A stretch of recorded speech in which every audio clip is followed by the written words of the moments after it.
ముందుగా మన తండ్రి అయిన దేవునికి, ప్రభు అయిన యేసుక్రీస్తు ద్వారా వేవేల కృతజ్ఞతాస్తుతులు చెల్లిస్తూ, దేవుడు తన యొక్క సత్యము ద్వారా మనల్ని ప్రేమిస్తున్నాడని, కాబట్టి ఆ సత్య విషయమైన లేఖనం ఏమి చెప్పుచున్నది అని ప్రతి ఒక్కరూ కూడా ఆలోచించి అనేక మందిని ఆలోచింపజేయడానికి చేరి వచ్చినటువంటి మీ అందరికీ కూడా ప్రభు అయిన యేసుక్రీస్తు నామములో నా శుభాభివందనాలు తెలియజేస్తున్నాను. అందరికీ వందనాలు.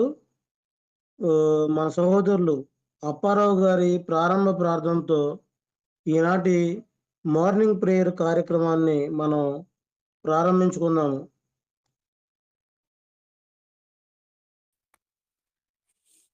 తండ్రి అయిన దేవుడికి కృతజ్ఞతలు. చేరి వచ్చినటువంటి మీ అందరికీ కూడా క్రీస్తు ప్రభువు నామంలో వందనాలు తెలియపరచుకుంటున్నాం. ప్రార్థించుకొని లేఖనము ఏమి చెప్పుచున్నది కార్యక్రమాన్ని కొనసాగించుకుందామండి. ప్రార్థన. సర్వోన్నతుడవు, మహోన్నతుడవు, పరలోకమందున్న మా తండ్రి, మీ ఘనమైన, పరిశుద్ధమైన, విలువైన, బహుశ్రేష్టమైన మీ నామమునకు స్తుతులు, స్తోత్రములు, కృతజ్ఞతాస్తుతులు చెల్లించుకుంటున్నాం తండ్రి. ఉదయకాలమందు ఫోను కాంటాక్ట్ ద్వారా మమ్మలను సమకూర్చి మీ లేఖనమును చదువుకొనుటకు, తండ్రి మీ నామమున ప్రార్థన చేసుకొనుటకు మీరు మా ఎడల చూపించిన గొప్ప ప్రేమను బట్టి, దయను బట్టి, కనికరమును బట్టి ప్రత్యేకంగా మీకు కృతజ్ఞతాస్తుతులు చెల్లిస్తున్నాం తండ్రి. చేరి వచ్చినటువంటి మీ బిడ్డలు నాయన సేవకులందరినీ మీరు దీవించి ఆస్వాదించమని ప్రార్థిస్తున్నాం. రావలసిన వారిని సకాలంలో నడిపించమని ప్రార్థన చేయుచున్నాం తండ్రి. ఈ సమయంలో వాక్యాన్ని బోధించడానికి సిద్ధపడుతున్న మీ కుమారునికి కావలసిన మంచి జ్ఞానము, వివేకమును అనుగ్రహించమని ప్రార్థిస్తున్నాం. వాక్యం చదవబోతున్న వారికి, పాటలు పాడిన వారికి మీ యొక్క బలమును, శక్తిని, వివేకమును అనుగ్రహించమని, సమస్తము మీ మహిమ కొరకు జరిగించమని యేసుక్రీస్తు ప్రభువు నామమున ప్రార్థించి అడిగి వేడుకుంటున్నాం తండ్రి. ఆమేన్. వందనాలండి. ప్రార్థన చేసినటువంటి సహోదరుల అప్పారావు గారికి వందనాలు తెలియజేస్తున్నామండి. మన 2 కీర్తనలు పాడుకుంటున్నాం. మొదటి కీర్తనగా సహోదరి జ్యోతి కీర్తన పాడుతుంది. తర్వాత స్వామి గారు 2వ కీర్తనగా పాడతారు.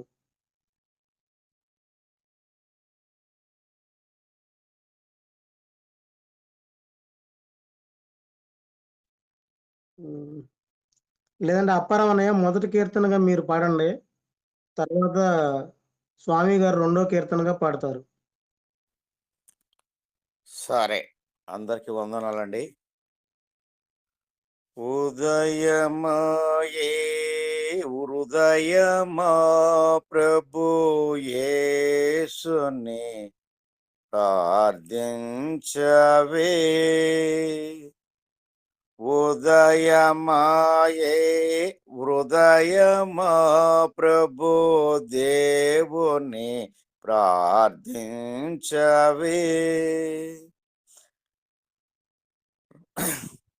పదిలముగా నిన్ను వదలకుండా పడక నుండి లేపెనే.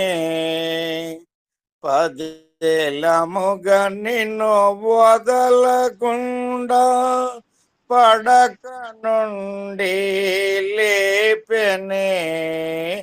ఉదయమాయే హృదయమా ప్రభు దేవుని ప్రార్థించవే.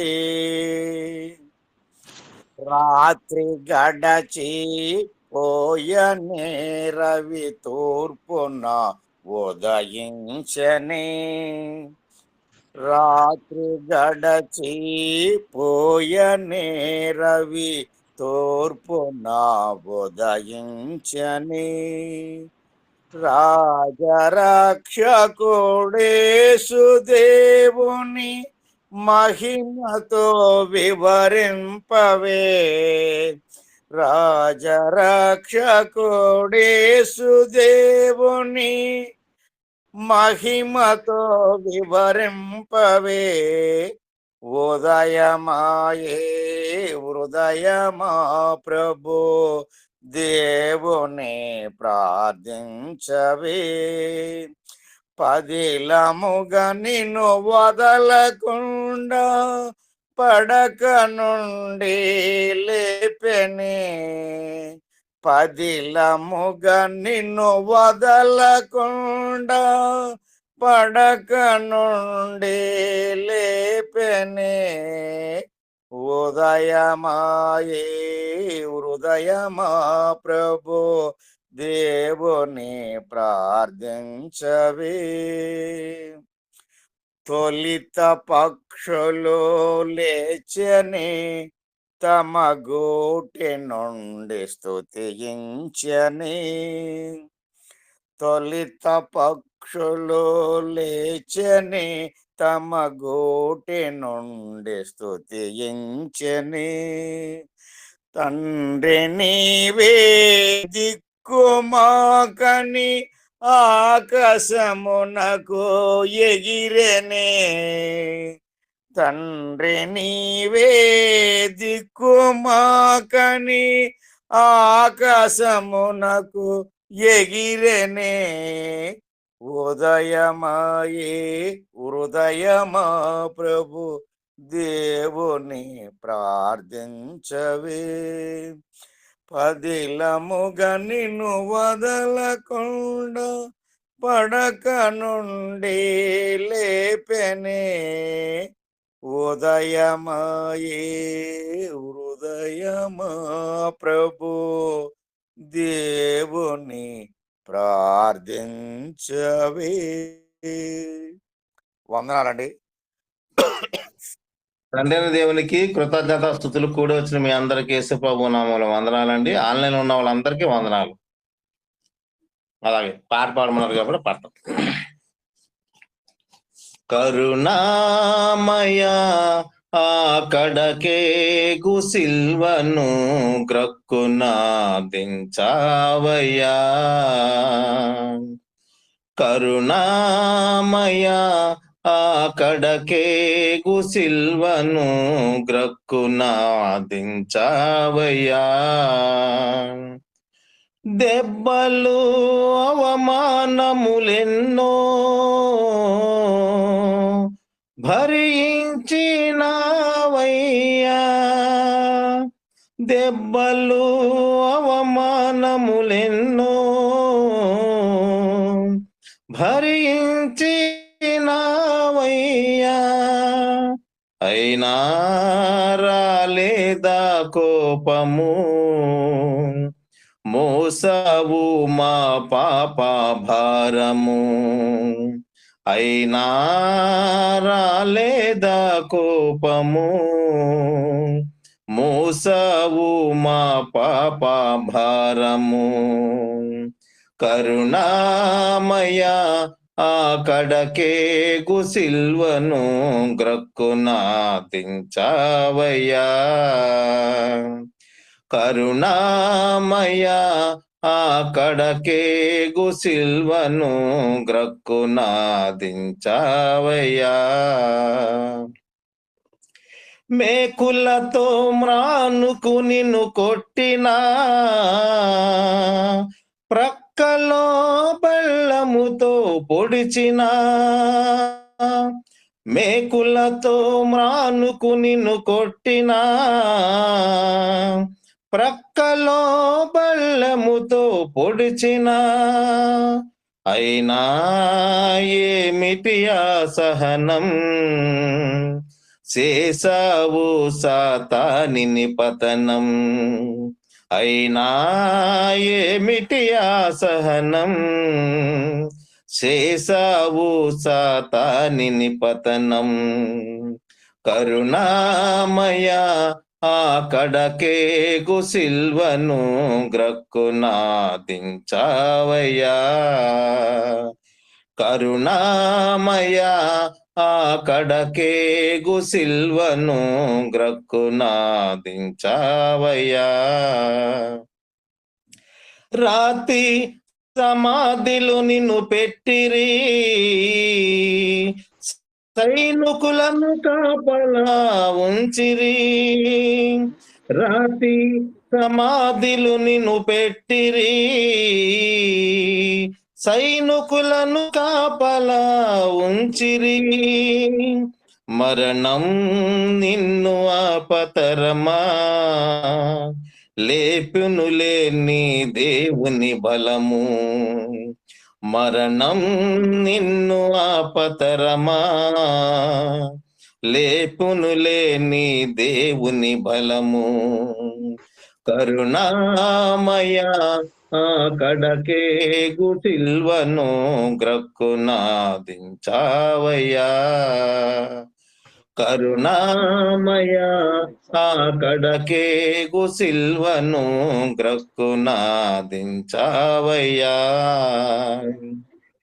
వినుట వలన విశ్వాసం కలుగును, అంగీకరిస్తే రక్షణనే ఇచ్చును. వినుట వలన విశ్వాసం కలుగును, అంగీకరిస్తే రక్షణనే ఇచ్చును. అది ఏ దేవుని సంకల్పము, లోబడితే నీకు నిత్యరాజ్యము.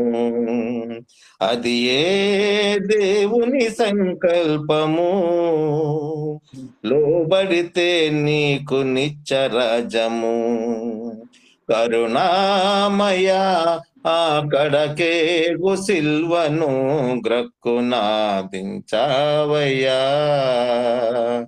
కరుణామయ ఆ కడకేగు సిల్వను గ్రక్కునాదించావయ్యా. దెబ్బలు అవమానములెన్నో భరించినావయ్యా. దెబ్బలు అవమానములెన్నో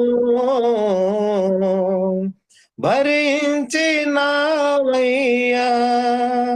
అయినా రాలేదా కోపము, మోసావు మా పాప భారము.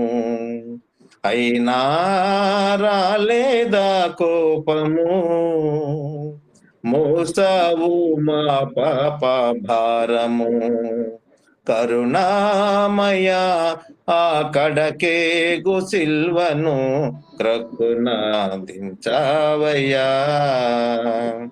కరుణామయ ఆ కడకేగు సిల్వను గ్రక్కునాదించావయ్యా. వందనండి. ఇప్పటి వరకు పాటలు పాడినటువంటి సహోదరులు ఇరువురికి కూడా ప్రభువైన యేసుక్రీస్తు నామంలో వందనాలు తెలియజేస్తున్నామండి. తర్వాత వాక్య పట్టణంలో భాగంగా మనం ఆదికాండము 19వ అధ్యాయము 1వ వచనం నుండి 22వ వచనం వరకు సహోదరులు రెడ్డి గారు చదువుతారు. 23వ వచనం నుండి చివరి వరకు నేను చదువుతాను. తర్వాత సుధాకర్ గారు ఈ యొక్క అధ్యాయాన్ని క్లుప్తంగా మనకి వివరిస్తారు. దేవుని నామమునకు వందనాలండి. ఆదికాండం 19వ అధ్యాయం. ఆ సాయంకాలం మందు ఆ ఇద్దరు దేవదూతలు సొదొమ చేరినప్పటికీ లోతు సొదొమ గవరి యొద్ద కూర్చుండి ఉండెను. లోతు వారిని చూచి వారిని ఎదుర్కొనుటకు లేచి సాష్టాంగ నమస్కారం చేసి, నా ప్రభువులారా, దయచేసి మీ దాసుని ఇంటికి వచ్చి రాత్రి వెళ్ళబుచ్చి కాళ్ళు కొడుక్కునండి. మీరు పెందలకాడ లేచి మీ త్రోవను వెళ్ళవచ్చునెను. అందుకు వారు, అలాగు కాదు, నడివీధిలో రాత్రి వెళ్ళబుచ్చదమని చెప్పిరి. అయినను అతడు మిక్కిలి బలవంతం చేసినప్పుడు వారు అతని తట్టు తిరిగి అతని ఇంట ప్రవేశించిరి. అతడు వారికి విందు చేసి పొంగని రొట్టెలు కాల్చగా వారు భోజనం చేసిరి. వారు పండుకొనక ముందు ఆ పట్టణస్థులు, అనగా సొదొమ మనుషులు, బాలురును, వృద్ధులను, ప్రజలందరూ నలుదిక్కల నుండి కూడి వచ్చి ఆ ఇల్లు చుట్టూ వేసి లోతును పిలిచి, ఈ రాత్రి నీ యొద్దకు వచ్చిన మనుషులు ఎక్కడ? మేము వారిని కూడినట్లు మా యొద్దకు వారిని వెలుపలికి తీసుకొని రమ్మని అతనితో చెప్పగా, లోతు వెలుపలి ద్వారం నొద్దనున్న వారి దగ్గరికి వెళ్ళి తన వెనుక తలుపు తీసి, అన్నలరా, ఇంత పాతకము కట్టుకొనకుడి. ఇదిగో పురుషుని కూడని 2 కుమార్తెలు నాకున్నారు. సెలవైతే వారిని మీ యొద్దకు వెలుపలికి తీసుకొని వచ్చేదను. వారిని మీ మనసు వచ్చినట్లు చేయుడి.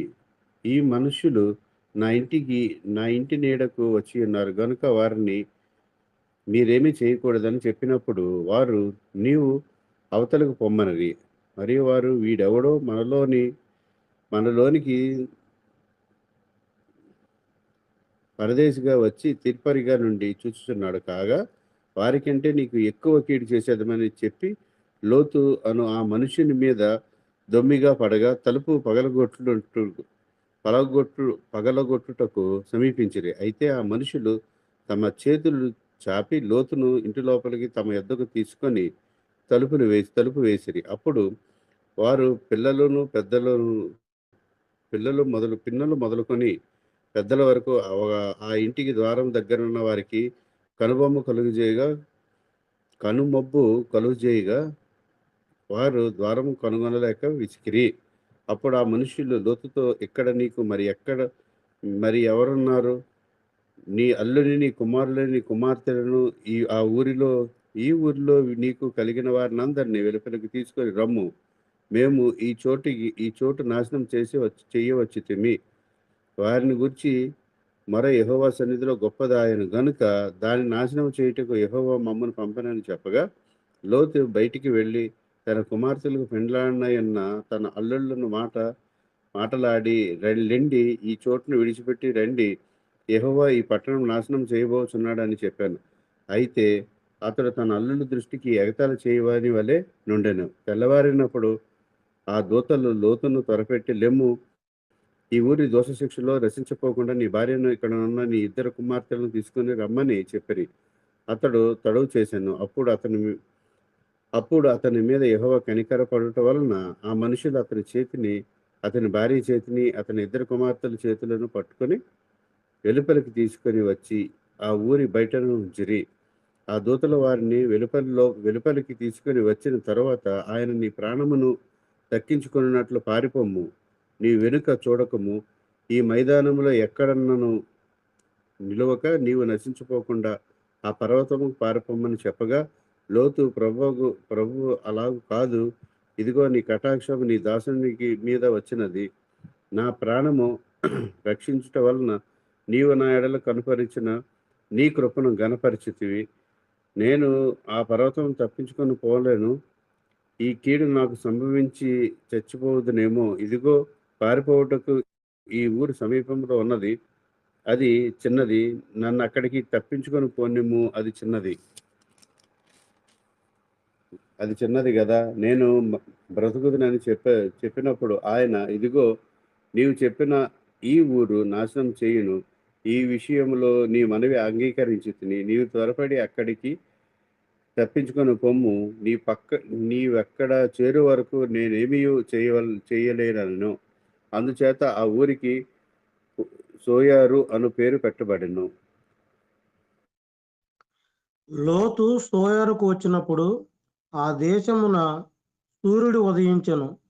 అప్పుడు యెహోవా సొదొమ మీదను గొమొర్రా మీదను యెహోవా యొద్ద నుండి గంధకమును అగ్నిని ఆకాశము నుండి కురిపించి ఆ పట్టణంలోను ఆ మైదానం అంతటిని, ఆ పట్టణములలో నివసించిన వారినందరినీ, నేల మొలకలను నాశనము చేసెను. అయితే లోతు భార్య అతని వెనుక నుండి తిరిగి చూచి ఉప్పు స్తంభమాయెను.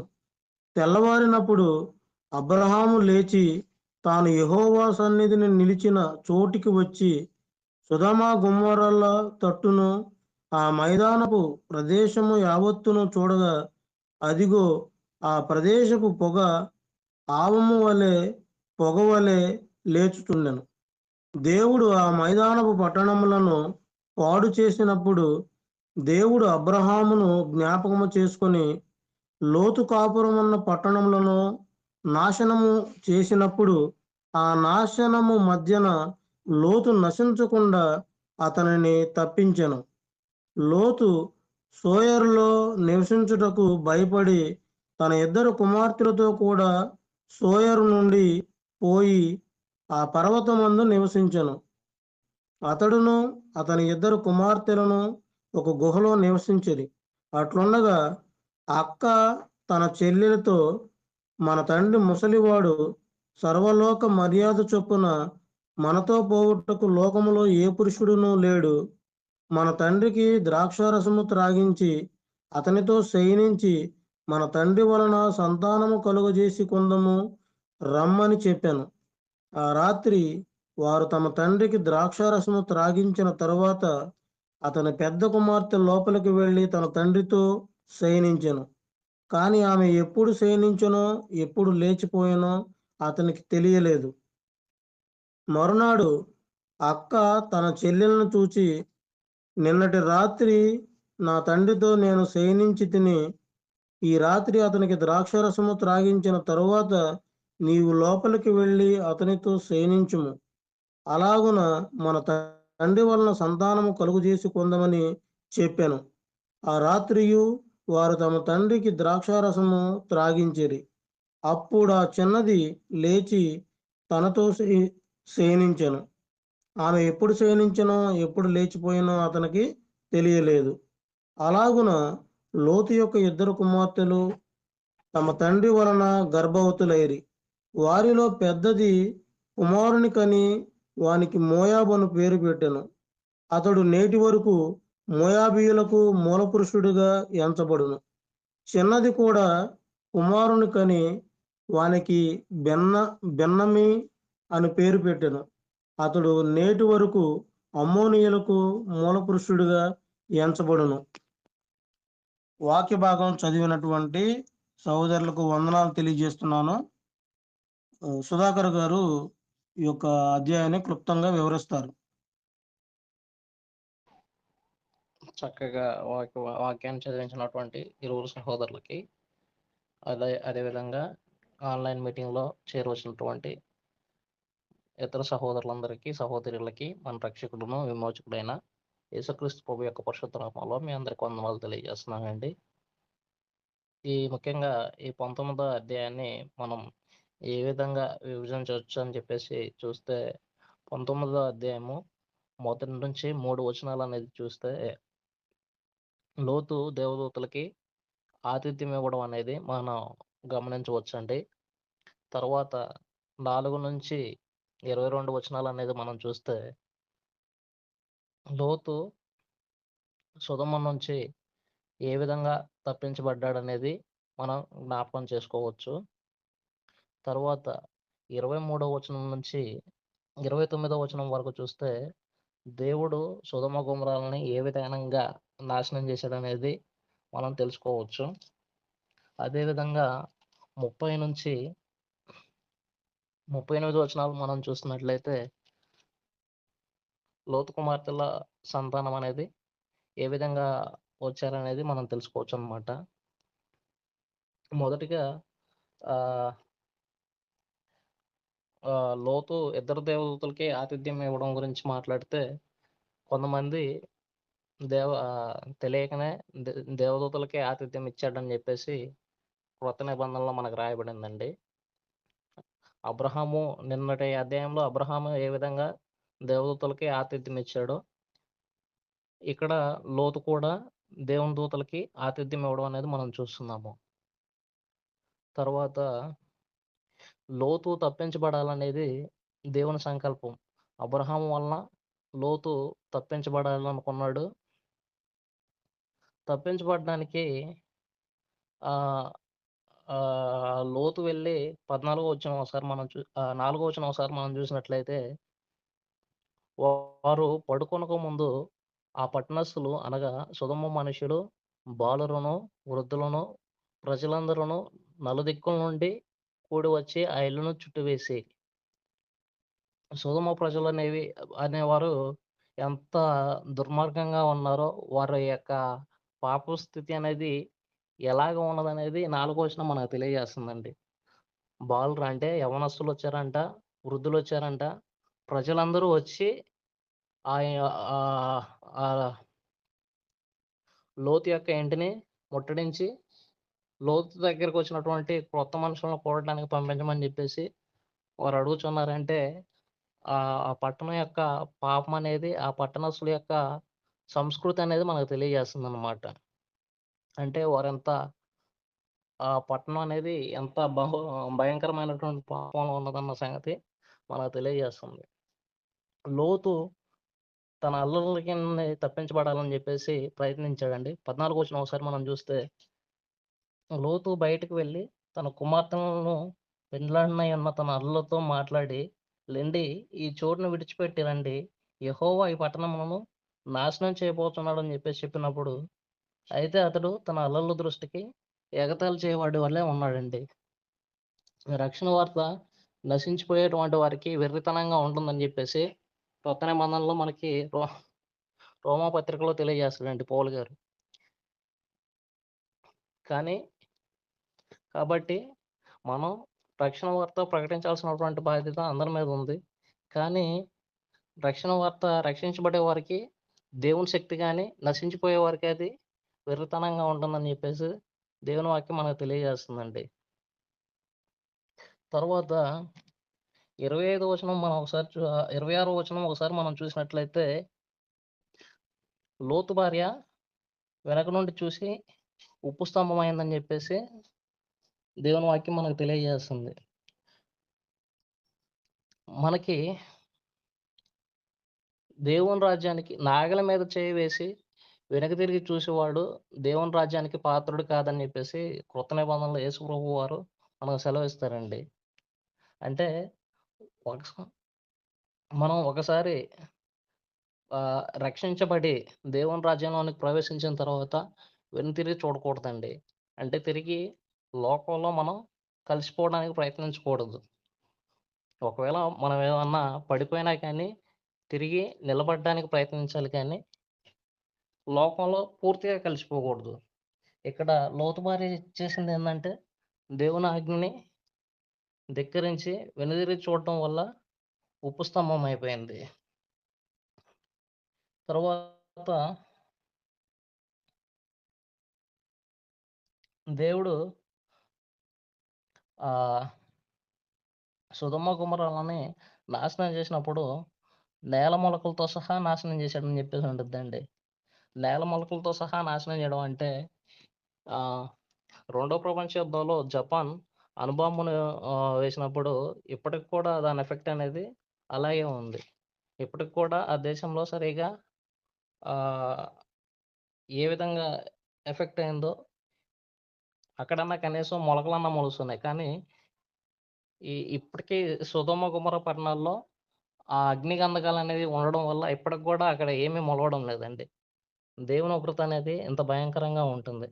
సరే, ఇంకా చివరిగా మనం లోతు యొక్క సంతానాన్ని గురించి మనకు బయట అన్యులందరూ విమర్శిస్తూ ఉంటారు. మీ బైబిల్ అనేది ఒక బూతు పుస్తకం. మీ బైబిల్‌లో ఇగో తండ్రి కుమార్తెలతోటి పోయాడు అని చెప్పేసి మనకి చాలామంది ఎగతాళి చేస్తూ ఉంటారండి. దాని గురించి మనం ఒకసారి కొంచెం ధ్యానిద్దాము. ఫస్ట్ లోతుకి వారు ఎప్పుడు వచ్చారో, ఎప్పుడు వెళ్ళారో తెలీదు. 33వ వచనంలో చూస్తే తమ తండ్రికి ద్రాక్షరసం తాగించి వాళ్ళు కుమార్తెలనేది వాళ్ళు చేశారు. అదొకటైతే 31వ వచనంలో సర్వలోక మర్యాద చొప్పున పోవడానికి, అంటే వాళ్ళకి తెలిసినటువంటి మర్యాద ఏంటి? వాళ్ళ లోతు యొక్క కుమార్తెలకి తెలిసినటువంటి మర్యాద ఏంటి అని మనం ఆలోచన చేస్తే 4వ వచనంలో ఉంది. ఆ మనుషులు ఎలా ఉన్నారు? సొదొమ మనుషులు బాలురును, వృద్ధులను, ప్రజలందరూ నలుదిక్కుల నుంచి వచ్చేసారు. అంటే ఆ ప్రజల యొక్క సంస్కృతి అనేది, అంటే సొదొమ పట్టణం యొక్క సంస్కృతి అనేది వీళ్ళు అక్కడ ప్రజలే కాబట్టి, లోతు యొక్క కూతుర్లు అక్కడ ప్రజలు, అక్కడే పుట్టి పెరిగిన వాళ్ళు కాబట్టి వాళ్ళకి ఆ సంస్కృతి అనేది కామన్ అనిపించింది. కాబట్టి అలాంటి సంస్కృతిలో పుట్టి పెరిగినటువంటి వారికి అది తప్పు చేయడం, అదేమంత పెద్ద తప్పనిపించలేదు. అందుకే దేవుడు ఆ అజ్ఞాన కాలమందు చూసి చూడనట్టు ఊరకుండనని చెప్పేసి అపోస్తల కార్యాల గ్రంథంలో పౌలు గారి ద్వారా మాట్లాడతాడు. కానీ వీటన్నిటిని ఎత్తి చూపించి కొంతమంది అన్యులు ఏం చేయాలి, బైబిల్ మీద బురద చల్లాలని చెప్పేసి చూస్తూ ఉంటారు. కానీ వారికి బైబిల్ అనేది సరిగ్గా అర్థం కాలేదని చెప్పేసి నేను మనవి చేస్తున్నాను. ఈ అవకాశం నాకు ఇచ్చినటువంటి సహోదరుల రావు గారికి మరొకసారి వందనాలు తెలియజేస్తూ ఇంతటితో ముగిస్తున్నాను. Thank you. చక్కగా వివరించినటువంటి సహోదరులు సుధాకర్ గారికి వందనములండి. ఇప్పుడు మన మధ్యలో సహోదరులు ఎలీషా గారు ఉన్నారు. మనకి సహోదరులు ఎలీషా గారు ఈరోజు వాక్యాన్ని మనకి నేర్పిస్తారు. వాక్యమును దానికంటే ముందుగా సహోదరులు ప్రభుదాస్ గారు చిన్న ప్రార్థన చేసి ప్రార్థనా సహాయాన్ని కోరవలసిందిగా కోరుకుంటున్నాము. ప్రభుదాస్ అన్నయ్య.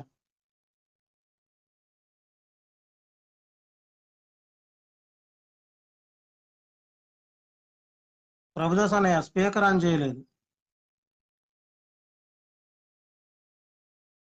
ఓకే, ప్రార్థన చేయమంటారా? చేయండి అన్నయ్య. తర్వాత సహోదరులు చెప్పినటువంటి ఆ రిఫరెన్స్ ను కూడా చదువుతూ ఉండండి. అలాగే. మొదటిగా తండ్రి అయిన దేవునికి కృతజ్ఞతాస్తుతులు చెల్లిస్తూ ఉన్నాను. ఈ ఆన్లైన్ లోనికి వచ్చిన ప్రియ సహోదరి సహోదరులందరికీ వందనాలు తెలియపరుస్తున్నాను. వాక్య పరిచర్య నిమిత్తమే ప్రార్థన. సర్వశక్తి కలిగిన మా ప్రియ పరలోకమందున్న తండ్రి, ఉదయకాల సమయం మందు మా ప్రభువైన యేసుక్రీస్తు వారి ద్వారా మీ పాద సన్నిధికి చేరి మిమ్మల్ని స్తుతించి మహింపరుచున్నాము. అలాగనే మేము మా యొక్క నాయన ఆత్మీయ జీవితము బలపరుచుకుంటకు మీ యొక్క వాక్యమును ధ్యానించబోచుండగా మీ వాక్యమును మాకు వివరించినటువంటి మా సహోదరులు ఎలీషా గారిని మీరు జ్ఞాపకం చేసుకొని వాక్యమందు బలపరిచి పరిశుద్ధాత్మ సహాయం అనుగ్రహించి మీ యొక్క వాక్యమును మాకు ప్రకటించి బోధించవలసిందిగా నాయన మేము వేడుకొనుచున్నాం మిమ్మల్ని తండ్రి. సహోదరులకు తోడుగా ఉండి సహాయం చేసి మమ్మల్ని మీ వాక్యమందు బలపరచమని అందరినీ జ్ఞాపకం చేసుకొని మీ వాక్యమును మేమందరము అనుసరించి జీవించే భాగ్యమును మాకు దయచేయమని బోధించిన సహోదరులు తోడుగా ఉండమని యేసుక్రీస్తు వారి పరిశుద్ధమైన నామం పెరిటి మనల్ని అడుగుచున్నాము తండ్రి. ఆమేన్.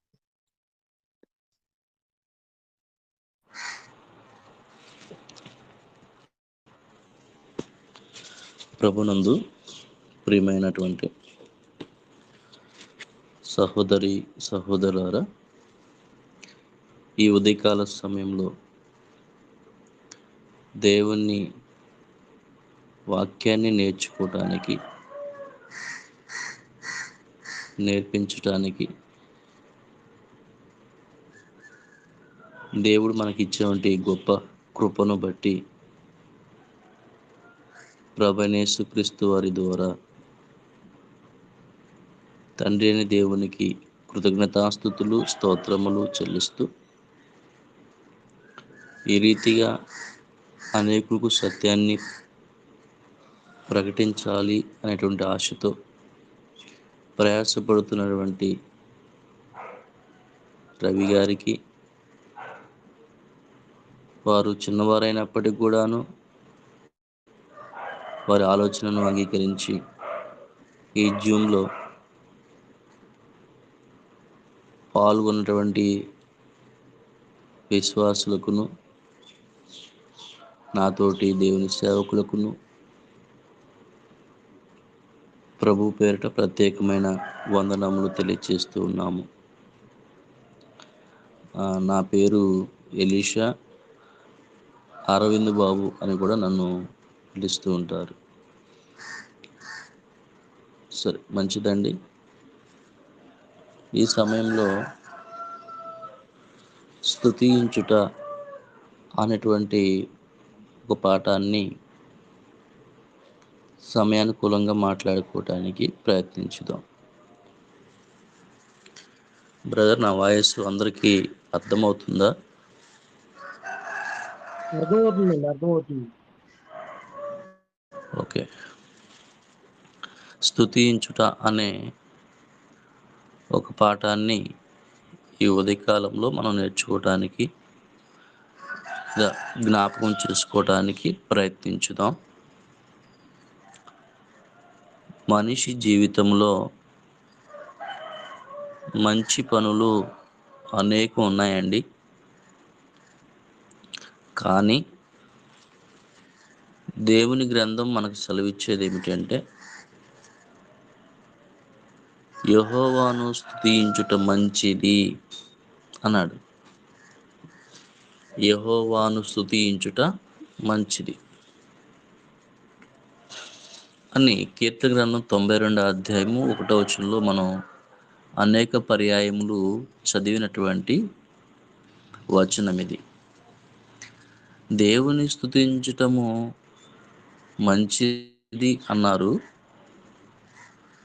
అది ఎంత మంచిది? అది ఎలా స్తుతించాలి?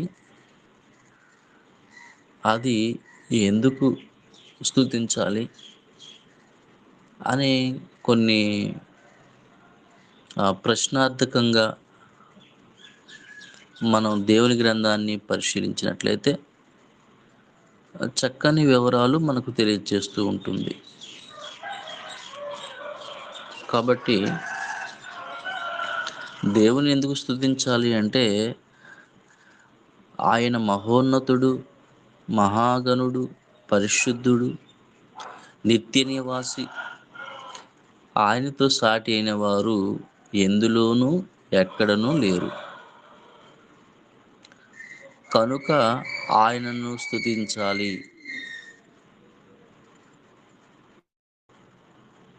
ఆయనను స్తుతించే క్రమంలో రెండవ ప్రశ్న ఏంటంటే, ఆయనను ఎలా స్తుతించాలి? ఆయనను ఎలా స్తుతించాలి? మూడో ప్రశ్న ఏంటంటే, ఆయనను ఎప్పుడెప్పుడు స్తుతించాలి అనేటువంటి ఈ విధానంలో మనం చూడబోతున్నాం. కాబట్టి జాగ్రత్తగా గమనించటానికి ప్రయత్నించండి.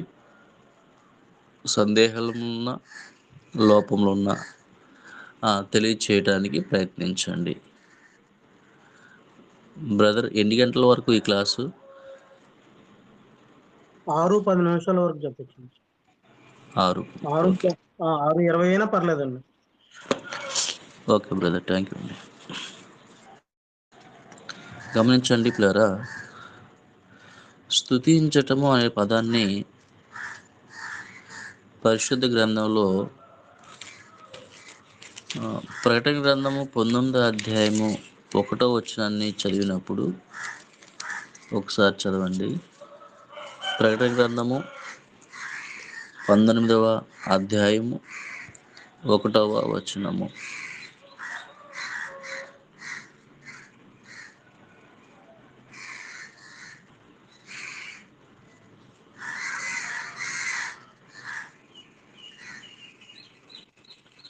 బ్రదర్, ఎవరైనా చదువుతున్నారా?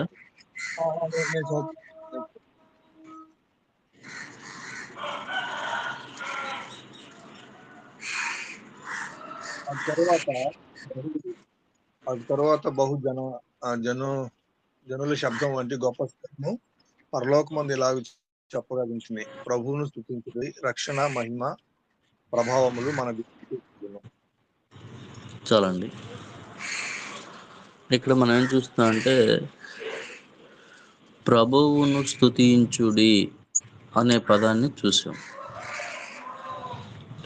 స్తుతించుడి అనే చోట 2 అనేటువంటి అంకె వేసి దాని యొక్క మూల భాషలో మరొక పేరు ఏమిటో పేజీ క్రింద భాగంలో మనం చూస్తున్నాం. స్తుతించుట అంటే మూల భాషలోనేమో హల్లెలూయా అని అర్థం ఇచ్చున్నది. హల్లెలూయా అన్నను, స్తుతించుడి అన్నను ఒకే భావం కలిగి ఉన్నది అనేది గ్రహించాలి మనం. అయితే ఇక్కడ స్తుతించుడి అన్నప్పుడు వాళ్ళు చేసినటువంటి క్రియా జీవితం ఏమిటంటే, 4వ వచనంలో మనకు తెలియబడుతుంది. 4వ వచనం.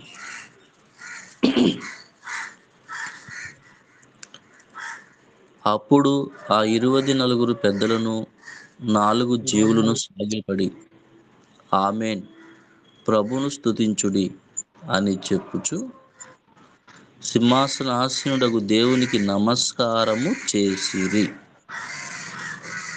స్తుతించుడి అన్నప్పుడు వాళ్ళు చేసిన క్రియ ఏమిటంటే సాగిలపడి నమస్కారము చేసిరి. చేసిరి. ఈ పదాన్ని ప్రతి ఒక్కరు కూడా మనం అండర్లైన్ చేసుకుంటే, మనం లోకంలో చూస్తున్న తీరు వేరుగా ఉంటుంది, దేవుని గ్రంథంలో ఉన్నటువంటి తీరి వేరుగా ఉంటుంది.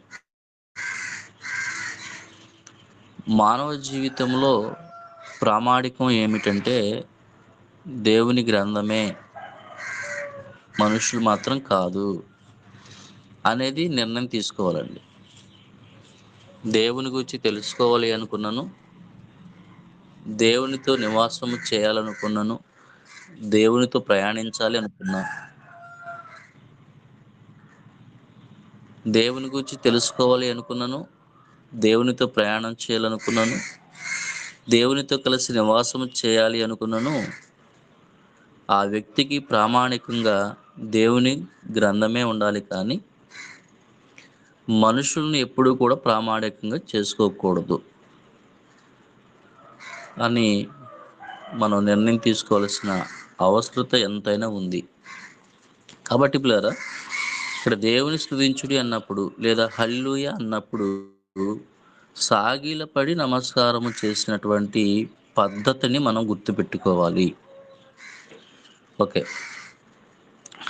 ఈ దేవుని స్తుతించేటువంటి క్రమంలో ఒకసారి మనం పాత నిబంధన గ్రంథంలోనికి వెళ్ళి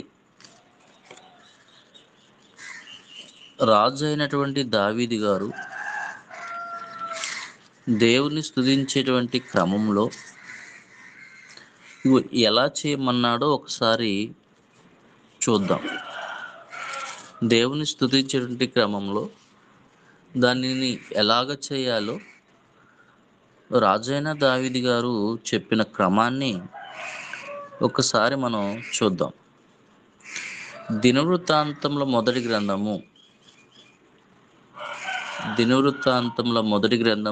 16వ అధ్యాయము 7వ వచనం నుండి 9 వరకు చదువుకుందాం. బైబిల్ ఉన్నటువంటి ప్రతి ఒక్కరు కూడా ఓపెన్ చేసి చూడండి బ్రదర్, ప్రతి ఒక్కరూ చూడండి. చదవండి.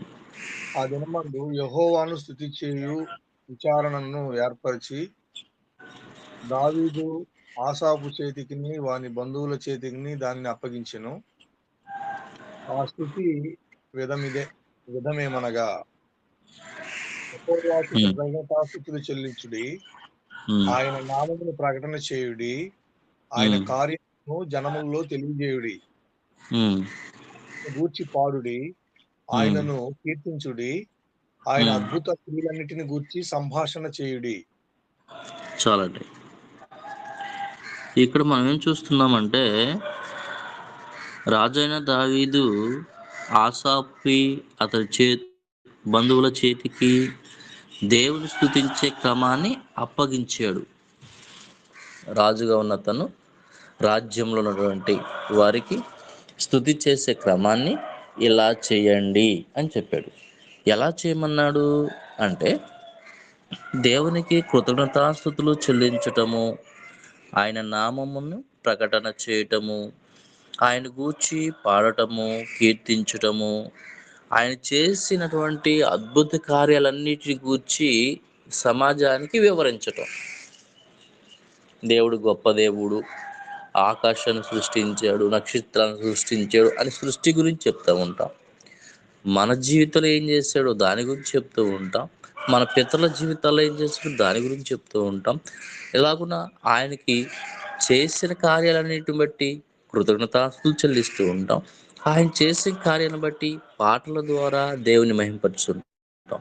ఇదంతయు కృతజ్ఞతాస్తుతులు స్తుతులు చెల్లించడం, ఇదంతా కలిపి దేవునిని స్తుతించటము అన్నాడండి. మరలా షార్ట్ కట్లో మనం ఈరోజు ఉదయకాలంలో రవి గారు ఏర్పాటు చేసినటువంటి టెలిగ్రామ్ ప్రోగ్రాంలో కలుసుకొని మొదటిగా ప్రార్థించాము, పాటలు పాడాము, వాక్యం చదువుకున్నాము, వాక్యాన్ని వివరించుకుంటున్నాం. ఇదంతా ఎవరికి సంబంధించింది? దేవునికి సంబంధించింది. దీని అంతటిని కలిపి ఏమంటాడు? స్తుతించటం అంటాడు. ఇలాగుననే చేయండి అని దావీదు గారు కూడాను అక్కడ ఉన్నటువంటి రాజ్యంలో ఉన్న ఆసాపునకు అతని బంధువుల చేతికి అప్పగించాడు. ఇందులో పాటలు పాడుతున్నటువంటి సమయంలో దావీదు గారు చెప్పేటువంటి మరో క్రమం ఏమిటంటే 16వ అధ్యాయము 39వ వచనాన్ని మనం ఆధారం చేసుకుంటే, దినవృత్తాంతముల మొదటి గ్రంథము 16వ అధ్యాయం 39వ వచనములో, గిబియోనులోని ఉన్నత స్థలమున యెహోవా గుడారము మీదను అచ్చటి బలిపీఠం మీదను యెహోవా ఇశ్రాయేలీయులకు ఆజ్ఞాపించిన ధర్మశాస్త్రమందు వ్రాయబడి ఉన్న ప్రకారము ఉదయాస్తమయములందు అనుదినము నిత్యమైన దహన బలిని ఆయనకు అర్పించుటకై అచ్చట అతడు యాజకుడైన సోదోకును అతని సహోదరులైన యాజకులను నియమించెను. బోరలు ఊదుటకును తాళములు వాయించుటకును దేవుని గూర్చి పాడదగిన గీతములు వాయిద్యములతో వినిపించుటకును వీరిలో హేమనును ఎదూతును అతన్ని నియమించెను. మరియు ఎదూతును కుమారులను అతని ద్వారా పాలకులుగా నియమించెను. ఇలా మనం చూసినప్పుడు దేవునికి బలులర్పించటము, బోరలు ఊదటము, తాళములు, ఇలాగున ప్రతి ఒక్కటి కూడాను ఒక సిస్టమేటిక్గా, ఇదిగో ఈ టీము ఇలా బలులు అర్పించాలి, మరో టీము గీతములు పడాలి, మరో టీము బోర్లు ఊదాలి, మరొక టీము తాళములు వాయించాలి, వాయిద్యాలు వాయించాలి. ఇలాగున చక్కగా ఒక టీమ్గా ఏర్పాటు చేసి వారికి క్రమపద్ధతిని చెప్పి దేవుని స్తుతించే క్రమ జీవితాన్ని ముందుకు కొనసాగించినట్లు ఈ గ్రంథము నుండి మనం నేర్చుకుంటూ ఉన్నాం. ఈ క్రమంలో మనం చూసినప్పుడు దావీదు గారు దేవుని స్తుతించడానికి ఎంత మందిని నియమించాడో కూడా సంఖ్యను మనకు తెలియజేశాడు. దినవృత్తాంతంలో మొదటి గ్రంథము 25వ అధ్యాయము 5వ వచనాన్ని మనం చదువుకుంటున్నాం. దినవృత్తాంతంలో మొదటి గ్రంథము 25వ అధ్యాయము 5వ వచనాన్ని చదువుకుంటున్నాం.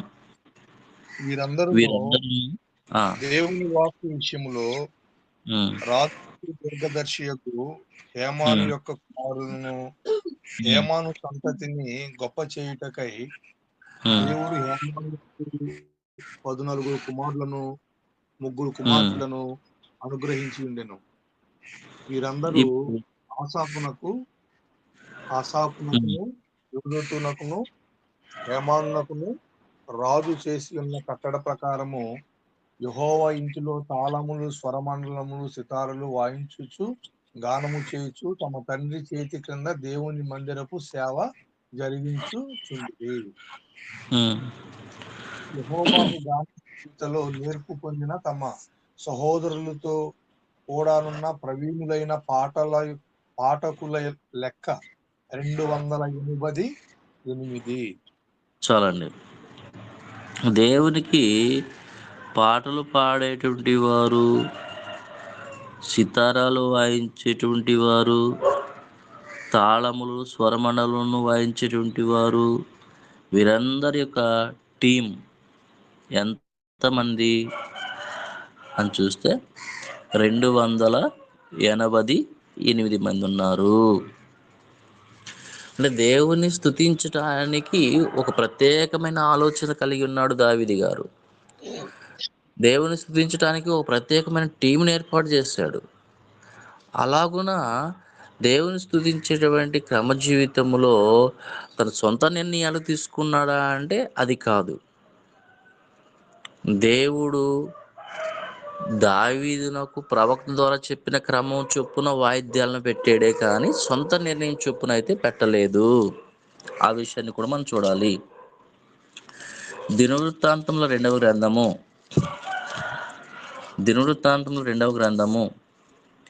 29వ అధ్యాయము 25వ వచనము. దినవృత్తాంతంలో 2వ గ్రంథము 29వ అధ్యాయము మరియు 25వ వచనం. మరియు దావీదు రాజుకు దీర్ఘదర్శి అయిన గాదును ప్రవక్త అయిన నాతానును చేసిన నిర్ణయము చొప్పున యెహోవా మందిరములో తాళములను, స్వరమండలములను, సితారలను వాయించుటకై అతడు లేవీయులను ఏర్పాటు చేసెను. అలాగు జరగవలెనని యెహోవా తన ప్రవక్తల ద్వారా ఆజ్ఞాపించి ఉండెను. చాలండి. ఈ వచనంలో మనం ఏం చూస్తున్నామంటే దావీదు గారు వాయిద్యాలను, తాళములను, సితారాలను ఏది చేయించినా దేవుడు ప్రవక్తల ద్వారా తనకు నియమించినటువంటి నియమము చొప్పుననే నియమించాడు. వాటి ద్వారా దేవుణ్ణి స్తుతించాడు. దీనికి వాయిద్యాలను చేయించుటలో కూడాను తనకిష్టం వచ్చిన మెటీరియల్ వాడలేదండి. మెటీరియల్ వాయిద్యాలు చేయించేటువంటి దానికి తనకు ఇష్టం వచ్చిన మెటీరియల్ వాడలేదు, కానీ ఒక ప్రత్యేకమైన మెటీరియల్ను ఉపయోగించినట్టు దేవుని గ్రంథం నుండే మనం చూస్తూ ఉంటాం. సమూయేలు 2వ గ్రంథము 6వ అధ్యాయము 5వ వచనంలోను, రాజుల మొదటి గ్రంథము 10వ అధ్యాయము 12వ వచనంలోను దావీదును ఇశ్రాయేలీయులందరూ సరళ వృక్షపు కర్రతో చేయబడిన నానా విధమైన సితారలను, స్వరమండలములను, తంబూరులను, మృదంగములను, పెద్ద తాళములను వాయించుచు. చాలు బ్రదర్, థ్యాంక్ యూ. ఇక్కడ మనం చూస్తున్నప్పుడు ఈ సితారాలను, తాళములను ఏది చేయించినా దావీదు గారు ఏదో ఒకటి మార్కెట్లో ఉన్న తీసుకొచ్చి వాడలేదండి. తను ఒక ప్రత్యేక సరళి వృక్షపు బ్రాన్ను తీసుకొని దాని చేత మాత్రమే వాటిని తయారు చేయించాడు. గమనించాలి. తన కుమారుడు కూడా చేయించాడు. తన కుమారుడు అయినటువంటి సొలొమోను గారు చేయించేటువంటి క్రమాన్ని కూడా మనం చూడగలము. రాజుల మొదటి గ్రంథము 10వ అధ్యాయము 12వ వచనంలో, రాజుల మొదటి గ్రంథము 10వ అధ్యాయము 12వ వచనంలో చందనపు మ్రానుల చేత రాజు యెహోవా మందిరమునకును రాజనగరునకును స్తంభములను గాయకులకును సితారలను, స్వరమండలము చేయించెను. ఇప్పుడు అటువంటి చందనపు మ్రానులు దొరకవు, ఎక్కడను కనబడవు. చాలండి. రాజు అయినటువంటి సొలొమోను గారు చేయించినటువంటి క్రమాన్ని కూడా చూసినప్పుడు అది కూడా ప్రత్యేకంగా కనబడుతుంది. చందనపు మ్రానులు తీసుకుని వచ్చి వాటిని తయారు చేయించాడు. ఇలాగున తండ్రి కుమారులు దేవుని ఎడల ఉన్నటువంటి ఆసక్తితో ఒక ప్రత్యేకమైనటువంటి కర్రను ఉపయోగించి ఆ దాని చేత మాత్రమే దేవుని స్తుతించడానికి ఉపయోగించేటువంటి మెటీరియల్ తయారు చేయించారు. ఎందుకు అంటే దేవుని స్తుతించడం మంచిది, ఆ మంచి పని ఒక ప్రత్యేకమైన వాటితో చేయించాలి. అలాగ బలులు కూడా ప్రత్యేకంగా బలులర్పించాడు. స్తుతించడానికి ప్రత్యేకమైన జనాంగాన్ని ఏర్పాటు చేశాడు. వాయించడానికి ప్రత్యేకమైన మెటీరియల్ ఉపయోగించాడు. ఇలాగున ఒక ప్రత్యేకమైన థీరీలో మన పితరులు దేవుని స్తుతించారు. ఇది ధర్మశాస్త్రము అందు వ్రాయబడిన క్రమము చొప్పున అన్నాడు. ధర్మశాస్త్రం అందు వ్రాయబడిన క్రమము చొప్పున ఈ రీతిలో దేవుని స్తుతించుకుంటూ వస్తే నేడున్నటువంటి మన జీవితాల్లో కూడాను దేవుని స్తుతించడం మంచిదే. అయితే ఇప్పుడు మనం ఏ పద్ధతి చొప్పున దేవుని స్తుతించాలి? దావీదు గారు చేయించినట్టుగా సొలొమోన్ గారు చేశారు. సొలొమోన్ గారు చేసినట్టుగా రాజులందరూ చేసుకుంటూ వచ్చారు. ఆ క్రమం చొప్పునే మనం కూడా చేయటం మంచిదా? లేకుంటే ఇప్పుడు ఎలా చేయవలసి ఉన్నది అనేటువంటి ఒక గ్రహింపు మనకు కలిగి ఉండునట్లుగా దేవుడు ఏం చేశాడంటే ప్రతి దానిని తన గ్రంథంలో ఇమిడ్చి ఉంచాడు. కనుక దేవుని గ్రంథాన్ని మనం పరిశీలించినప్పుడు ఆమోసు గ్రంథము 6వ అధ్యాయము 5వ వచనాన్ని చదువుకుందాము. ఆమోసు గ్రంథము స్వరమండలముతో కలిసి పిచ్చిపాట దావీదు వలె వాయించు వాద్యములను కల్పించుకుందరు. చాలండి. ఇక్కడ ఆమోసు గ్రంథంలోనికి వచ్చేసరికి దేవుడు ఏం మాట్లాడుతున్నాడంటే స్వరమండలములతో కలిసి దావీదు గారు పాటలు పాడాడు ఓకే, వాయిద్యాలు వాయించాడు ఓకే, పాడిన పాటలు అవి పిచ్చివిగా దేవుడు పరిగణించేశాడు. వాయించిన వాయిద్యాలను మీరు ఇప్పుడు కల్పించుకుంటున్నారు అన్నాడు. కాబట్టి ఇంకా వాయిద్యాల విషయంలో దేవుని అభిప్రాయం ఏమై ఉంటుంది అంటే వాటిని అంగీకరించట్లేదు. కనుక ఈ క్రమ జీవితాన్ని విషిదంగా మనకు చూపించినటువంటి వ్యక్తులు ఇంకెవరైనా ఉన్నారా అంటే ప్రభువైన యేసుక్రీస్తు వారే. ప్రభువైన యేసుక్రీస్తు వారు కూడాను పాటలు పాడారు, ఒలీవ కొండకు వెళ్ళారు.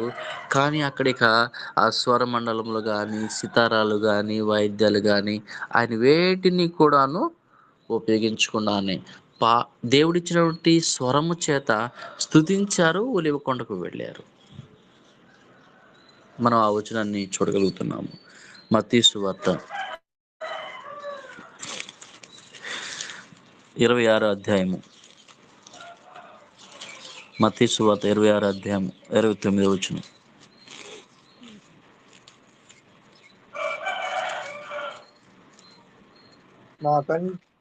నా తండ్రి రాజ్యములో మీతో కూడా నేను ద్రాక్షారసము కొత్తదిగా త్రాగు దినము వరకు ఇకను దాన్ని త్రాగనని మీతో చెప్తున్నాను. నేను అంతట వారు కీర్తన పాడి ఒలివల కొండకు వెళ్ళిరి. చాలండి. యేసుక్రీస్తు వారు కూడాను శిష్యులతో కలిసి కీర్తనలు పాడారు, కానీ వారు దేవుడిచ్చినటువంటి గాత్రము ద్వారానే పాడి వెళ్ళారు. దావీదు గారు చేయించినటువంటి వాయిద్యాలను మరి ఎందుకు ఉపయోగించుకోలేదు అంటే దేవుడు వాటి ఎడల ఇష్టత చూపించినట్టుగా కనిపించలేదు. వాటిని ఒకవేళ మనం ఉపయోగిస్తే మీరు కల్పించుకుంటున్నారు, నేను మీకు చెప్పలేదు, వారికి మాత్రమే చెప్పబడింది, అది వారికి మాత్రమే పరిమితము అన్నట్లుగా మనం అక్కడ ఆమోసు గ్రంథాన్ని చూస్తున్నాము.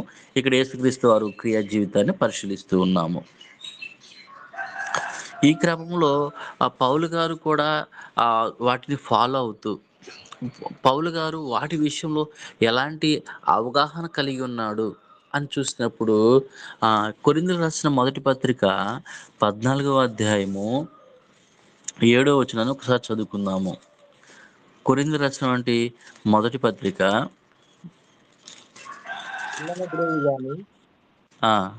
వీణ గాని నిర్జీవ వస్తువులు నాదమిచ్చినప్పుడు స్వరములలో భేదములు కలుగు చేయని ఎడల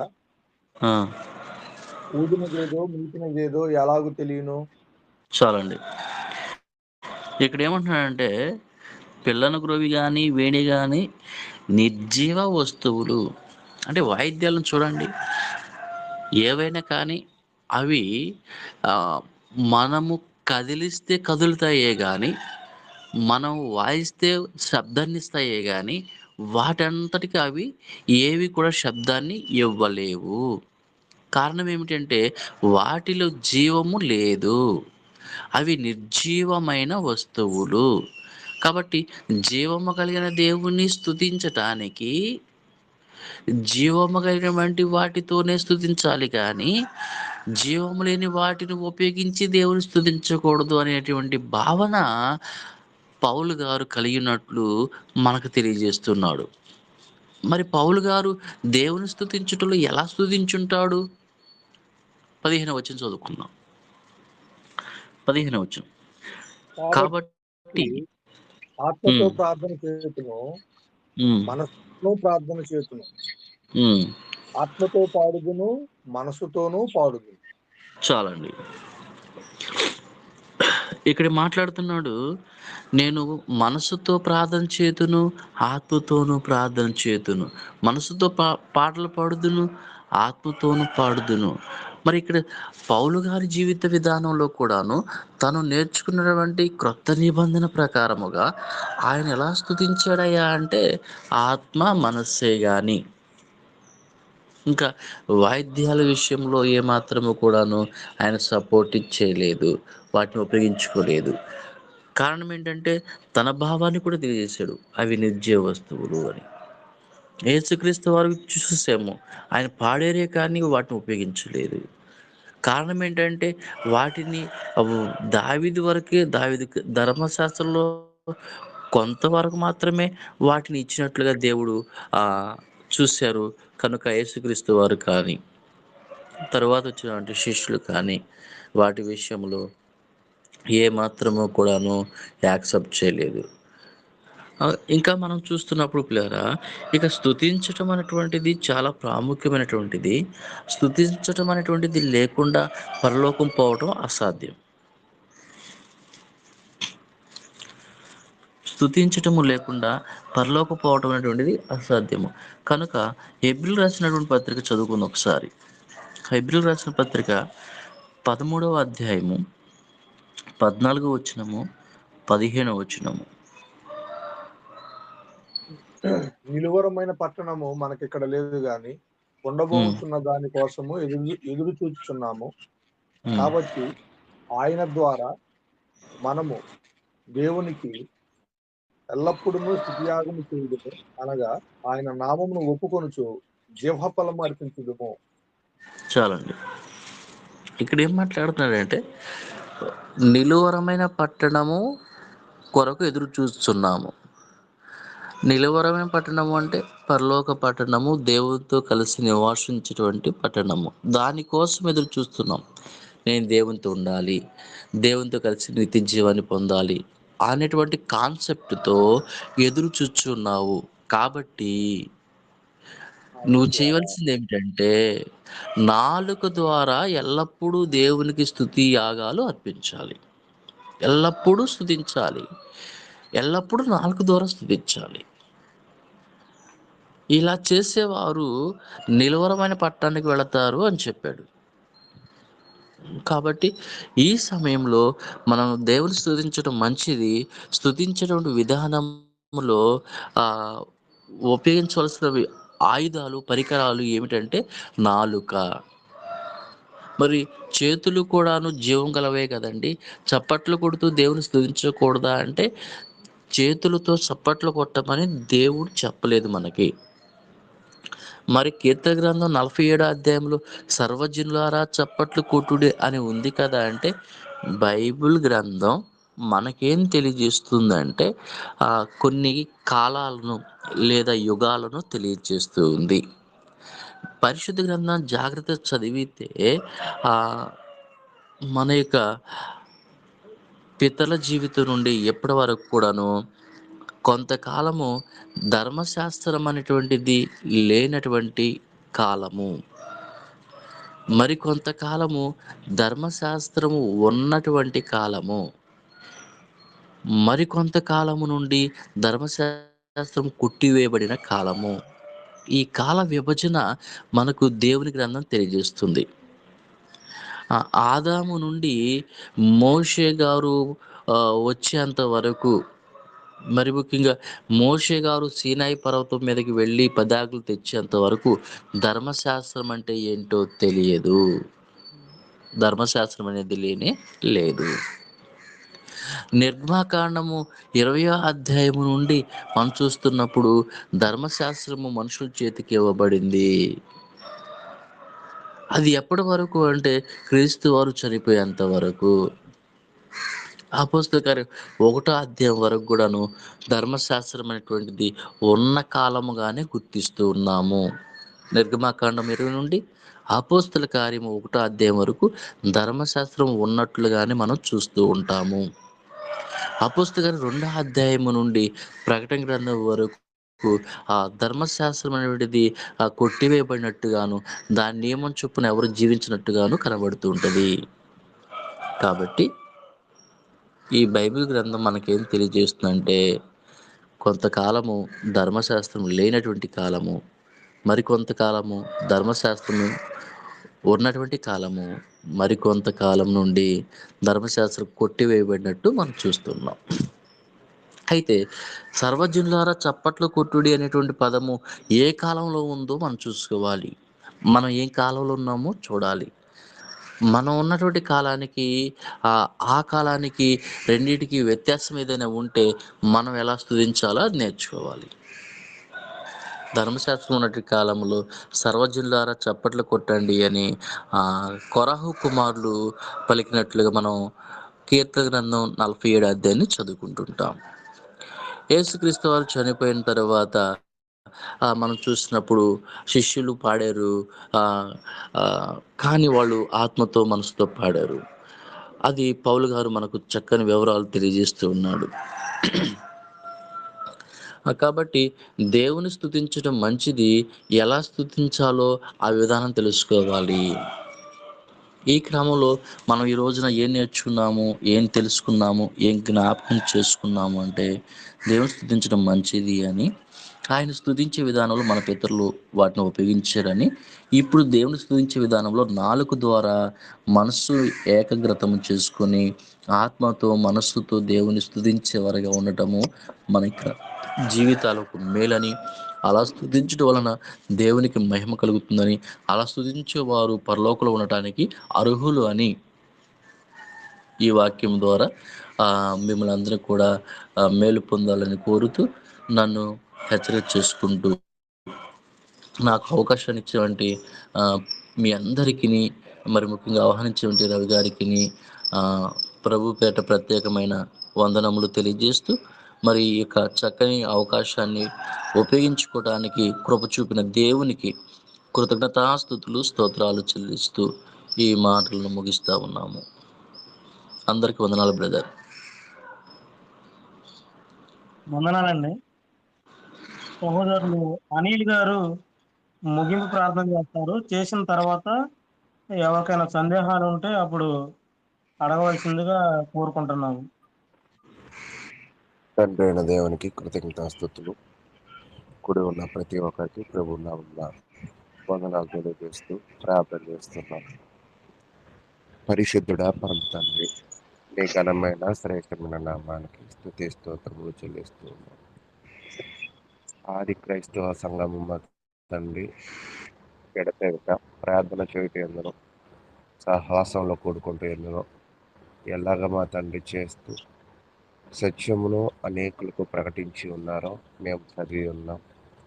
అదే దశలో మేము కూడా మా తండ్రి మా యొక్క మానవ ప్రయత్నముగా మేమందరము కలిసి ఎడతెగక ప్రార్థనలు యందును, సత్యమును బోధించే విషయంలోనూ, హెచ్చరించుకునే విషయంలో, మీ నామమును మహింపరిచే విషయం మేమందరం కూడా కలిసి ఈ ప్రయత్నం చేస్తూ ఉండగా, ఈ ప్రయత్నంలో మీరే తోడుగా ఉండండి. అదే విధముగా మరి ఎన్ని వర్తమానాలను తెలియజేస్తూ ఉన్నారు. ఎన్ని వర్తమానాలను తెలియజేసే సహోదరులను, వారి సంఘాలను జ్ఞాపకం చేసుకోండి. అదేవిధంగా వినిన వాళ్ళు ఉన్నారు తండ్రి. నిజముగా మా తండ్రి స్తుతించే విషయంలో మీరు తీసుకోవాల్సిన జాగ్రత్తలు కూడా తీసుకుంటూ కూడా కృప చూపిస్తారని నమ్మచుకున్నాం. అదేవిధముగా ఈ రోజంతటిలో కూడా మీరే తోడుకొని ముందుకు నడిపించండి. ఈ యొక్క మనవులు మా ప్రభువును మా రక్షకుడినైనా యేసుక్రీస్తు నామమున అడిగి పెట్టుకుంటున్నాం తండ్రి. ఆమేన్. ఆమేన్.